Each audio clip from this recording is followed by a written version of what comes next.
Assalamualaikum warahmatullahi wabarakatuh. Selamat sejahtera kepada pensyarah dan rakan-rakan sekalian.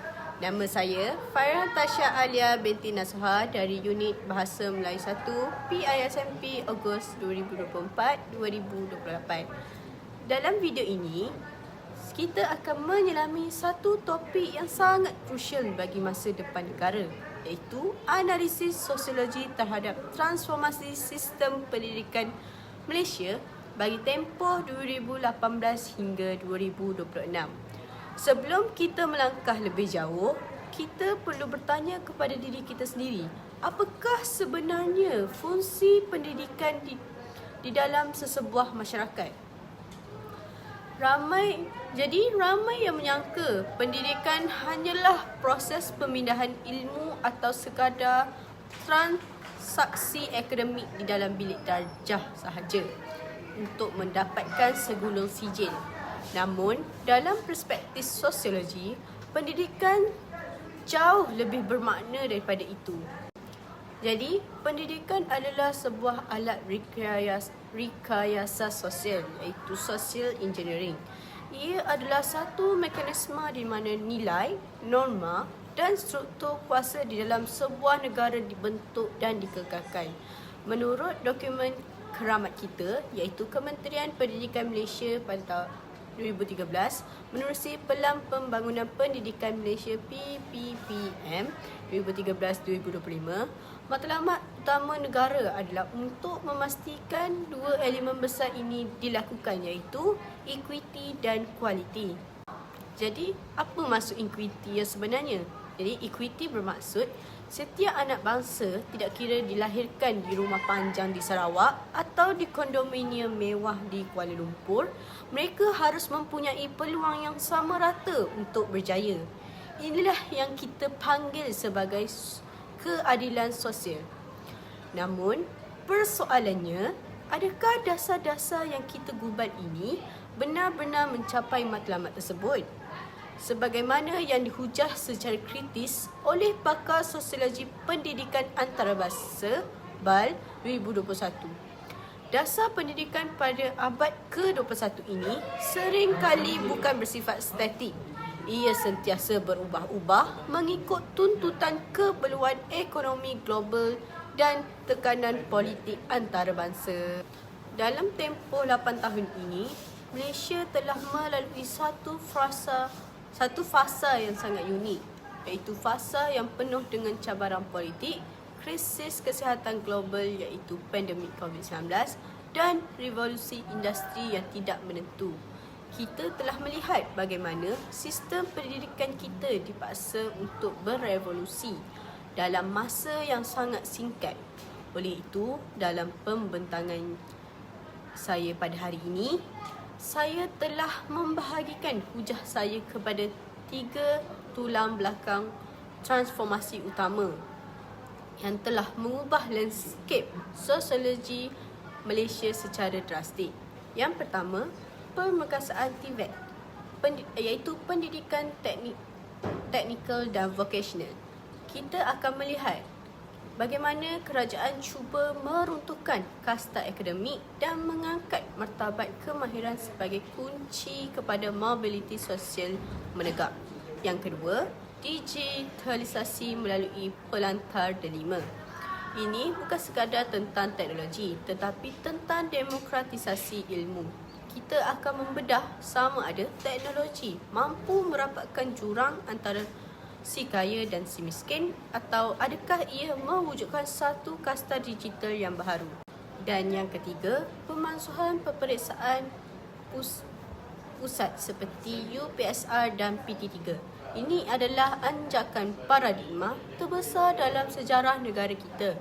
Kita akan menilai adakah langkah memasukkan high-stake testing ini benar-benar memanusiakan sistem sekolah kita, atau adakah ia menimbulkan krisis integriti dalam penilaian prestasi pelajar.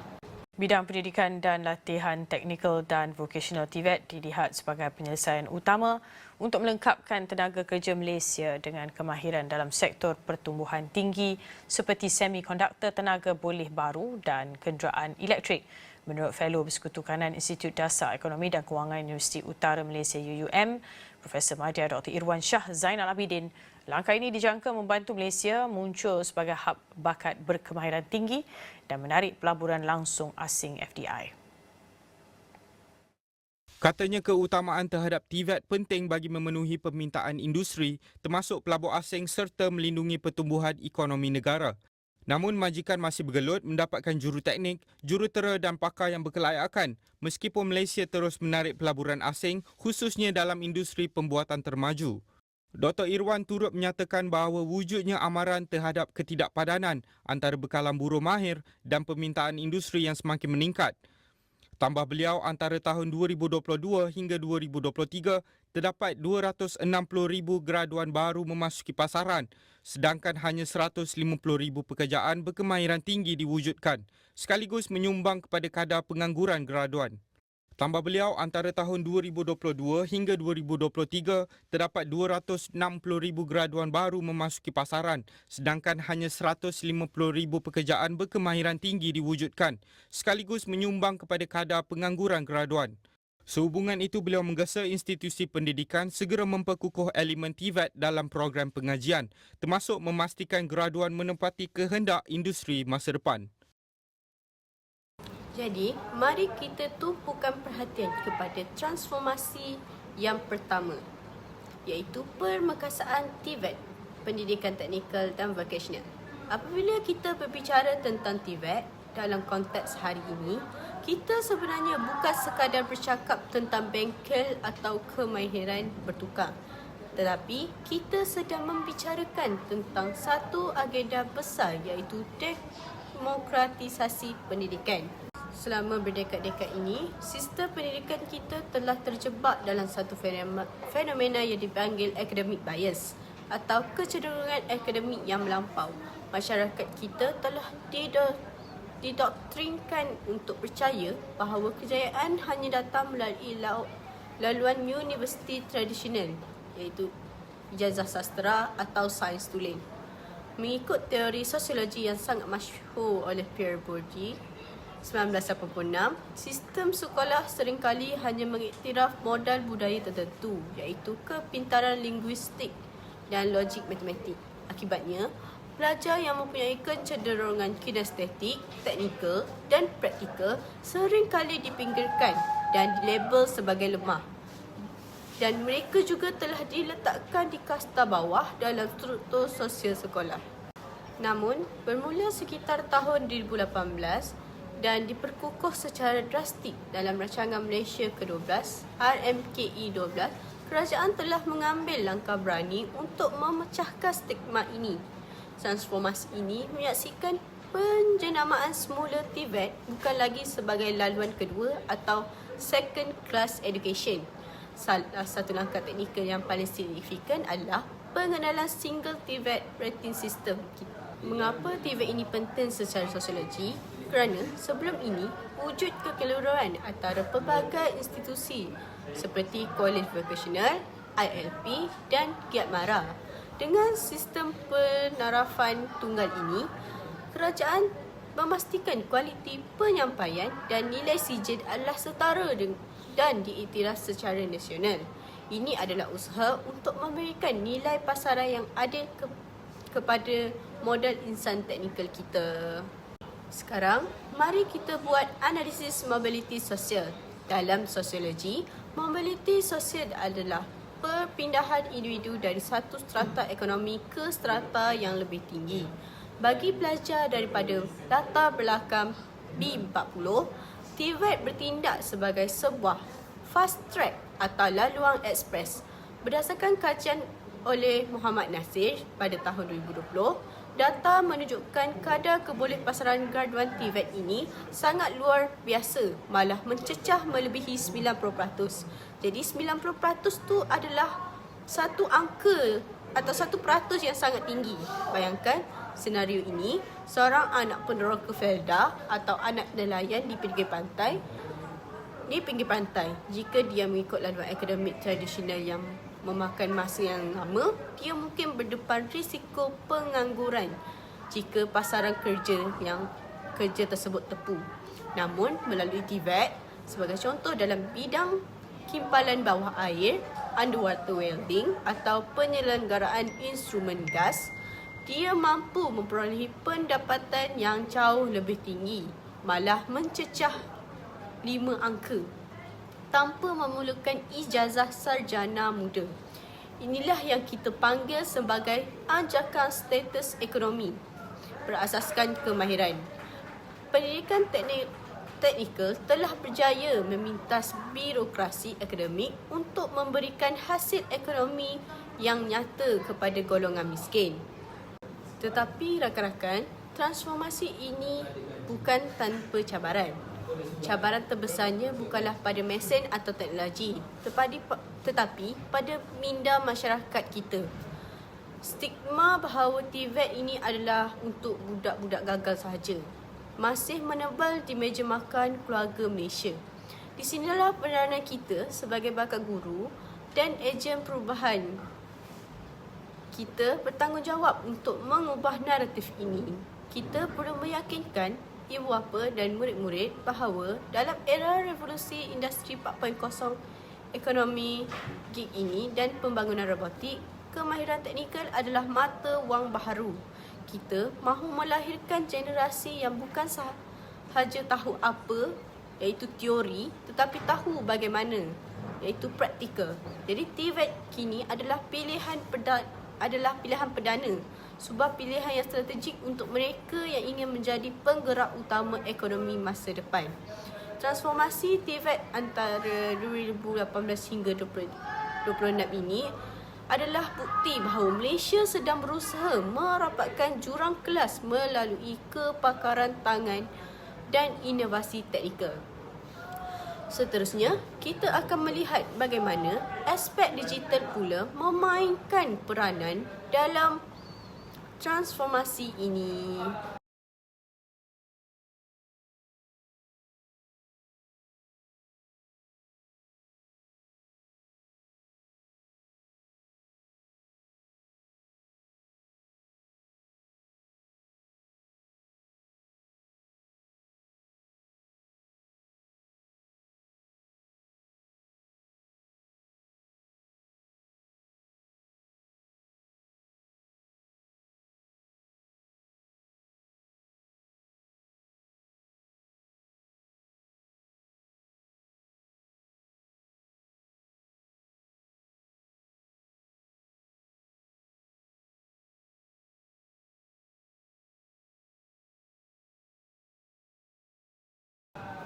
Sekarang, kita akan beralih kepada transformasi yang kedua yang telah mengubah wajah bilik darjah kita secara drastik dalam tempoh 8 tahun ini, iaitu digitalisasi pendidikan melalui pelantar delima.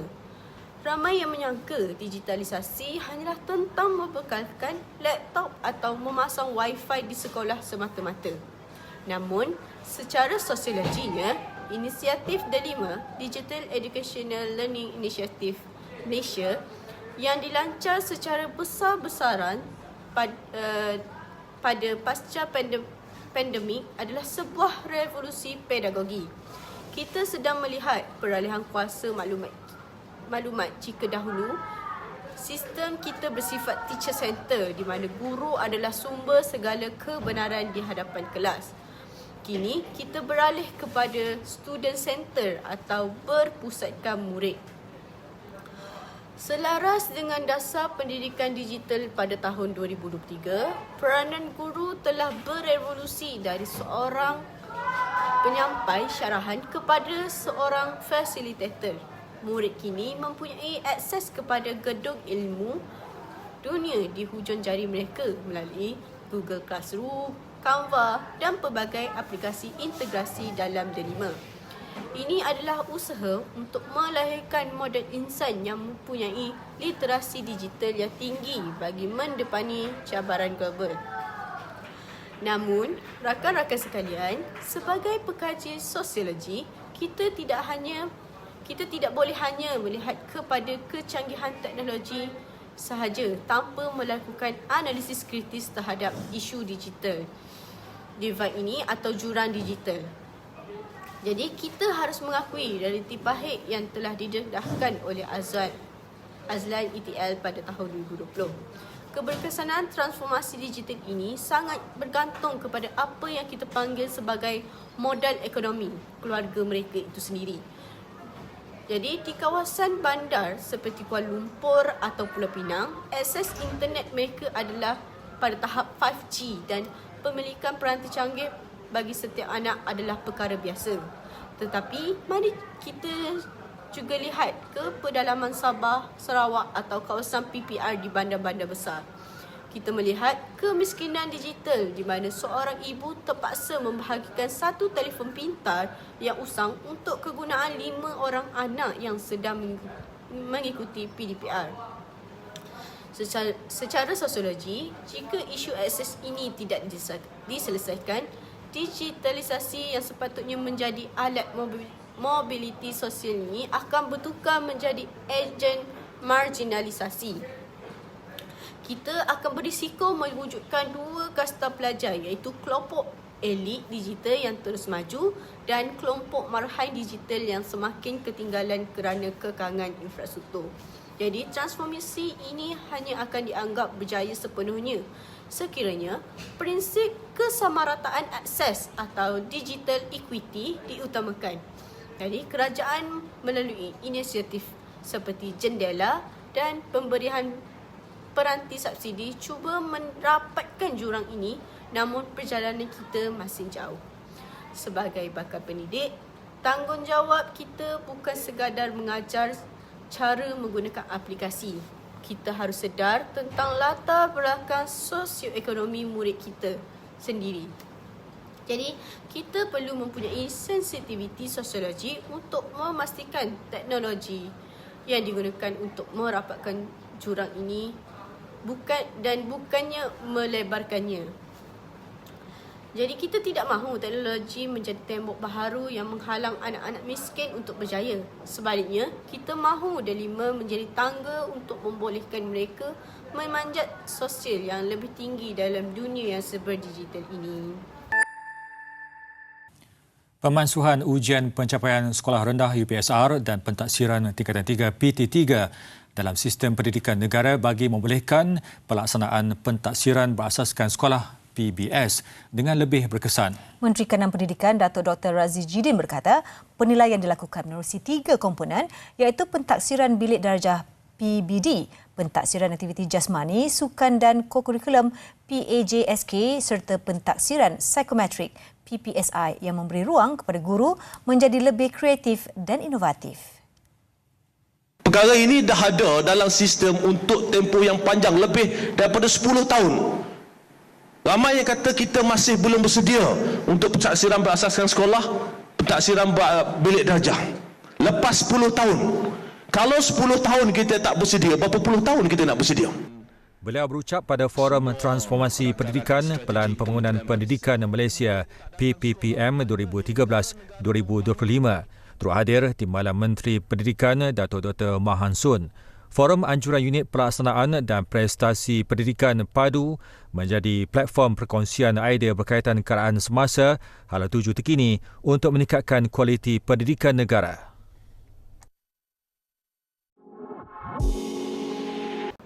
Seterusnya, kita telah sampai ke anjakan paradigma yang paling besar dan paling banyak dibincangkan dalam sejarah pendidikan moden Malaysia, iaitu pemansuhan UPSR pada tahun 2021 dan PT3 pada tahun 2022. Langkah ini bukan sekadar menyingkirkan dua peperiksaan besar, tetapi ia adalah satu cubaan untuk merombak struktur DNA pendidikan kita yang selama ini sangat bersifat high stakes testing. Secara sosiologinya, peperiksaan pusat yang menentukan masa depan murid dalam satu hari ujian sahaja telah mewujudkan tekanan sistemik yang tidak sihat. Ia telah melahirkan budaya mengajar untuk lulus periksa, teaching to the test, di mana fokus utama sekolah beralih daripada mendidik manusia kepada mengeluarkan keputusan grade A. Akibatnya, kreativiti murid terbunuh dan nilai kemanusiaan seringkali dipinggirkan demi mengejar kedudukan dalam ranking sekolah. Dengan peralihan sepenuhnya kepada pentaksiran bilik darjah ini, iaitu PBD, Malaysia sebenarnya sedang berusaha untuk memanusiakan semula sistem pendidikan kita. Kita kini menilai murid sebagai individu yang mempunyai kecerdasan pelbagai, iaitu multiple intelligence. Mengikut rujukan Raman dan Luar pada tahun 2020, PBD memberi ruang yang lebih luas kepada guru untuk menilai murid secara berterusan atau secara formatif. Ini bermakna perkembangan murid dipantau setiap hari melalui aktiviti dalam kelas.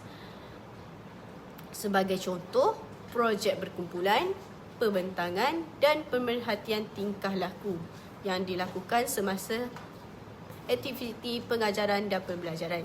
Jadi kita tidak hanya lagi melihat kepada intelek, tetapi kita merangkumi elemen jeris, iaitu jasmani, emosi, rohani, intelek dan sosial. Inilah yang kita panggil sebagai pentaksiran holistik. Jadi mari kita lihat dari sudut analisis keadilan sosial. Pemansuhan pemeriksaan pusat adalah satu berita yang baik bagi pelajar yang mungkin tidak cemerlang dalam ujian bertulis, tetapi mempunyai kecerdasan praktikal, interpersonal atau seni yang luar biasa. Dalam sistem nama, murid yang datang daripada keluarga yang mampu atau kelas menengah dan atasan mempunyai kelebihan kerana mereka boleh menghadapi kelas tuition intensif yang melatih mereka teknik menjawab soalan. Ini mewujudkan jurang mobiliti sosial di mana grade A seolah-olah boleh dibeli. Namun, PBD, setiap murid berpeluang menunjukkan bakat mereka dalam pelbagai bentuk penilaian. Ini memberikan ruang kepada kesamarataan peluang yang lebih adil bagi murid daripada latar belakang B40. Namun, rakan-rakan sekalian, perubahan besar ini membawa satu persoalan sosiologi yang sangat berat, iaitu adakah guru-guru kita sudah bersedia sepenuhnya untuk memikul tanggungjawab sebagai penilai tunggal tanpa peperiksaan pusat yang diselaraskan secara nasional. Tanggungjawab moral dan profesionalisme guru menjadi sangat kritikal. Guru kini memegang kuasa untuk menentukan tahap penguasaan, iaitu TP murid. Jadi telah timbullah kegusaran mengenai objektif ini, iaitu adakah penilaian ini telus, adakah wujud risiko bias peribadi atau pengaruh latar belakang sosioekonomi murid dalam pemberian markah. Jadi inilah cabaran integriti yang perlu kita depani.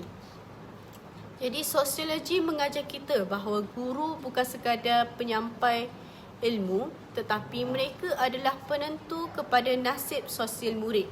Oleh itu, transformasi ini menuntut transformasi dalam jiwa pendidik itu sendiri, supaya setiap penilaian yang diberikan adalah cerminan sebenar potensi murid, bukan sekadar pemberian grade mengikut perasaan. Sebagai kesimpulan bagi bahagian ini, pemansuhan UPSR dan PT3 adalah langkah berani untuk mengembalikan sekolah sebagai tempat belajar untuk hidup, bukan belajar untuk ujian. Ini adalah usaha untuk memastikan mobiliti sosial berlaku melalui pengiktirafan bakat yang pelbagai, sekaligus mengurangkan tekanan psikososial kepada generasi masa depan kita. Seterusnya, saya akan merumuskan keseluruhan pembentangan ini dengan satu refleksi yang mendalam. Akhir kata saya, transformasi pendidikan yang kita bincangkan hari ini bukan sekadar perubahan polisi di atas kertas, tetapi ia adalah sebuah kontrak sosial baharu antara kerajaan, pendidik dan masyarakat. Jadi kita harus sedar bahawa pendidikan adalah the great equalizer, iaitu alat penyama rata yang paling berkuasa dalam sesebuah tamadun. Namun, sosiologi mengingatkan kita bahawa tanpa pelaksanaan yang berintegriti, transformasi digital boleh bertukar menjadi digital appetite dan PBD boleh menjadi instrumen bias yang tersembunyi.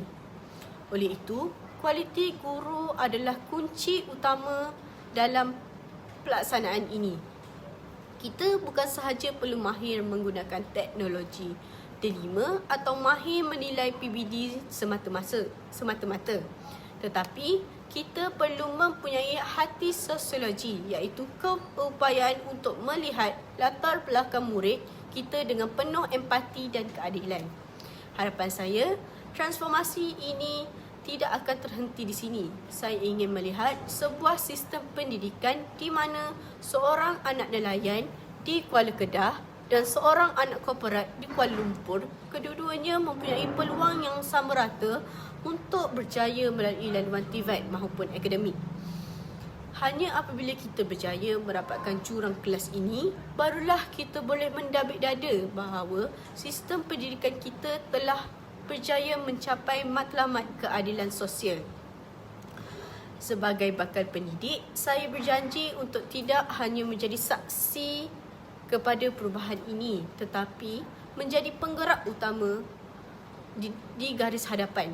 Kita adalah arkitek yang sedang membina masa depan Malaysia, satu persatu melalui setiap murid yang kita bentuk. Semoga segala transformasi ini membuahkan hasil dalam melahirkan generasi Malaysia yang bukan sahaja bijak inteleknya, tetapi teguh sasiahnya dan adil pemikirannya. Sekian pembentangan saya bagi video ini. Sekian, terima kasih.